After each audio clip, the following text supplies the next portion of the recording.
Assalamualaikum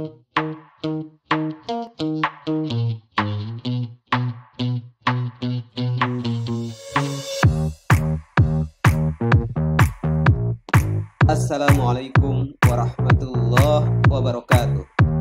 Salam guru penggerak, saya Tamim Hamzah, calon guru penggerak Angkatan 10, pantang mengeluh. Pada kesempatan ini saya akan menyampaikan kesimpulan dan refleksi modul 11.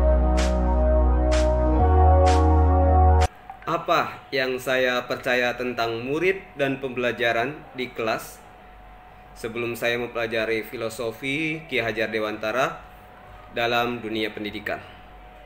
Lalu, apa yang merubah dari pemikiran atau perilaku saya setelah mempelajari modul ini? Apa yang dapat saya terapkan lebih baik agar kelas saya mencerminkan pemikiran Kiai Hajar Dewantara? Mari kita ulas satu persatu. Sebelumnya, saya memahami bahwa anak diibaratkan kertas kosong yang perlu diisi dengan arahan dan kebaikan atau pengetahuan dalam sebuah pembelajaran.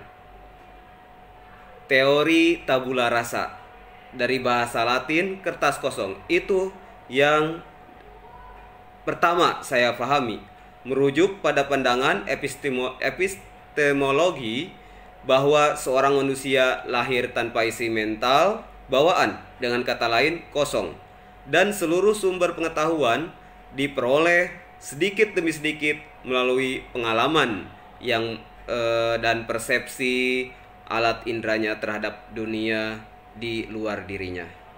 Umumnya para pendukung pandangan tabula rasa akan melihat bahwa pengalamanlah yang berpengaruh terhadap kepribadian, perilaku sosial dan emosional, serta kecerdasan. Gagasan mengenai teori ini banyak dipengaruhi oleh pendapat John Locke pada abad ke-17 dalam filosofi Locke. Pendapat ini merupakan inti dari empirisme Lockean. Setelah mengikuti CGP Angkatan 10, seperti yang kita tahu bahwa semboyan Ki Hajar Dewantara yaitu Ing Ngarso Sungtulodo, Ing Madyo Mangunkarso, dan Tutwuri Handayani. Semboyan-semboyan tersebut diterapkan dalam pendidikan di Indonesia, terutama dalam kurikulum Merdeka. Saat ini pendidikan di Indonesia harus membantu murid-murid untuk berkembang secara holistik, baik secara intelektual, emosional, maupun sosial. Dengan penerapan pemikiran atau filosofi Ki Hajar Dewantara, pendidikan Indonesia saat ini dapat mencerminkan generasi muda yang cerdas, kreatif, dan berkarakter. Maka banyak sekali yang sebelumnya tidak saya ketahui menjadi saya ketahui. Yang saya ketahui tentang pemikiran Ki Hajar Dewantara mengenai pendidikan dan pengajaran. Pendidikan dapat memajukan hidup kita, memanusiakan manusia, serta menyelaraskan alam dengan masyarakat.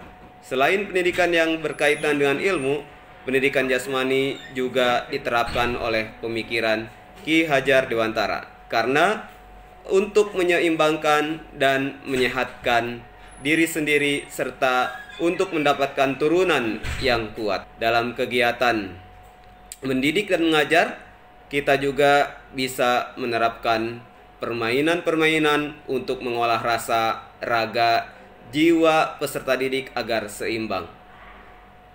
Seperti yang kita tahu bahwa Ki Hajar Dewantara memiliki beberapa filosofis yang diterapkan dalam pendidikan di Indonesia.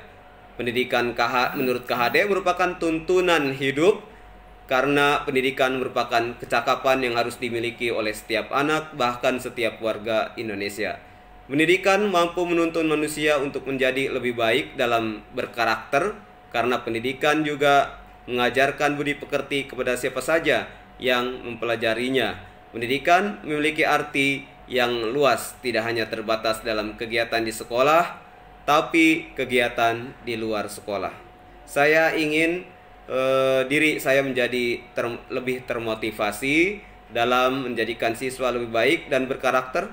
Saya termotivasi untuk membuat mereka menjadi cerdas dan kreatif yang sesuai dengan kodrat alam dan kodrat zaman. Terima kasih pemikiran saya dari apa yang sudah diambil dari filosofi atau pemikiran Ki Hajar Dewantara. Assalamualaikum warahmatullahi wabarakatuh.